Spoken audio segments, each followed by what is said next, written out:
मायावती की पॉलिटिक्स में misfit Akash Anand, fire brand बयान या कुछ और, जाने क्यों छिना उत्तराधिकार। आखिर आकाश आनंद ने क्या किया जिससे नाराज मायावती ने अपने ही भतीजे के पर कतर दिए। मायावती के फैसले की इनसाइड स्टोरी। 7 दिसंबर की रात 9:38 पर मायावती ने एक चौंकाने वाला फैसला लिया। उसको सबके सामने रखते हुए कहा, विदित है कि बीएसपी एक पार्टी के साथ ही बाबा साहब डॉक्टर भीमराव अंबेडकर के आत्मसम्मान और स्वाभिमान तथा सामाजिक परिवर्तन का भी मूवमेंट है, जिसके लिए माननीय श्री कांशीराम जी और मैंने खुद भी अपनी पूरी जिंदगी समर्पित की और इसे गति देने के लिए नई पीढ़ी को भी तैयार किया जा रहा है। इसी क्रम में पार्टी में अन्य लोगों को आगे बढ़ाने के साथ ही आकाश आनंद को नेशनल कोऑर्डिनेटर और अपना उत्तराधिकार घोषित किया, किंतु पार्टी और मूवमेंट के व्यापक हित में पूर्ण परिपक्वता आने तक अभी उन्हें इन दोनों अहम जिम्मेदारियों से अलग किया जा रहा है, जबकि इनके पिता आनंद कुमार पार्टी और मूवमेंट में अपनी जिम्मेदारी पहले की तरह निभाते रहेंगे। अंततः बीएसपी का नेतृत्व पार्टी और मूवमेंट के हित में और बाबा साहब डॉक्टर अंबेडकर के कारवां को आगे बढ़ाने में हर प्रकार का त्याग और कुर्बानी देने से पीछे नहीं हटने वाला। बसपा सुप्रीमो मायावती अपने कड़े फैसले के लिए जानी जाती हैं। वो जब भी फैसला लेती हैं हमेशा चौंकाने वाला ही लेती हैं। बसपा सुप्रीमो ने करीब 5 महीने पहले ही 10 दिसंबर 2023 को भतीजे आकाश आनंद को पार्टी पदाधिकारियों की बैठक में अपना उत्तराधिकारी घोषित कर यह संदेश दिया था कि वो आकाश के सहारे बसपा को आगे बढ़ाएंगे, लेकिन अब उन्हें अपरिपक्व बताकर पार्टी के नेशनल कोऑर्डिनेटर और अपने उत्तराधिकार के पद से हटा दिया। लोकसभा चुनाव के बीच इस फैसले से सवाल उठ रहे हैं कि आखिर अचानक से इसकी जरूरत क्यों पड़ी। आकाश की 2 चुनावी सभा में आम बोलचाल में बोली जाने वाली गाली शब्द का प्रयोग हुआ। आकाश आनंद ने योगी की सरकार के लिए आतंक की सरकार का इस्तेमाल किया। इसके बाद बीएसपी सुप्रीमो को लगा कि केंद्र और योगी सरकार से सीधा पंगा उनके सियासी भविष्य को खतरे में डाल सकता है, और जब मामले दर्ज होने शुरू हुए तो मायावती ने आकाश को इससे अलग रखना ही बेहतर समझा। आकाश आनंद ने एक इंटरव्यू में बताया था कि जब उन्हें जिम्मेदारी सौंपी जा रही थी तब मायावती ने कहा था कि यह पार्टी की जिम्मेदारी नहीं, यह बहुजन मूवमेंट की जिम्मेदारी है, इसीलिए गलती की कोई गुंजाइश नहीं और जैसे दूसरों को पदों से हटाया गया वैसे उन्हें भी हटाया जा सकता है। मायावती आकाश आनंद के सियासी तौर तरीकों से नाराज थी। उत्तराधिकारी बनाए जाने के बाद हाल के दिनों में आकाश आनंद की यूपी में काफी चर्चा हो रही थी।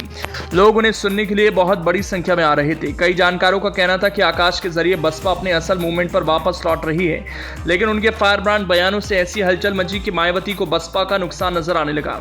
पार्टी पिछले 2 दशक से जिस सोशल इंजीनियरिंग पर जोर दे रही है, इन बयानों से वो डैमेज होता नजर आया तो मायावती नाराज हो गई। दरअसल उन्हें लगने लगा कि आकाश आनंद की भाषा शैली पार्टी की लाइन से मेल नहीं खा रही।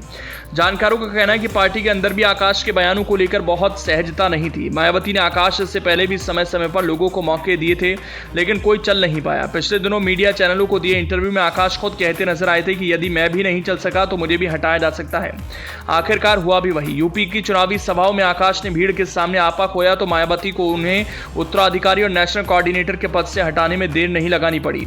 कहा तो यह भी जा रहा है कि आकाश आनंद पार्टी में एक नए ध्रुव के तौर पर उभर रहे थे, जिससे कई बड़े नेता असहज थे। जिस तरीके से आकाश आनंद की पब्लिक रैलियों की डिमांड बढ़ने लगी थी, उससे कई बड़े नेताओं में असुरक्षा की भावना भी घर कर रही थी। चर्चा यह भी है कि आकाश आनंद की रैलियां मायावती की रैलियों से ज्यादा डिमांड में थी और वो मायावती की रैलियों को ओवरशैडो कर रहे थे, जिससे मायावती के करीबी नेताओं का एक वर्ग नाराज था और इसकी शिकायत लगातार मायावती से की जा रही थी।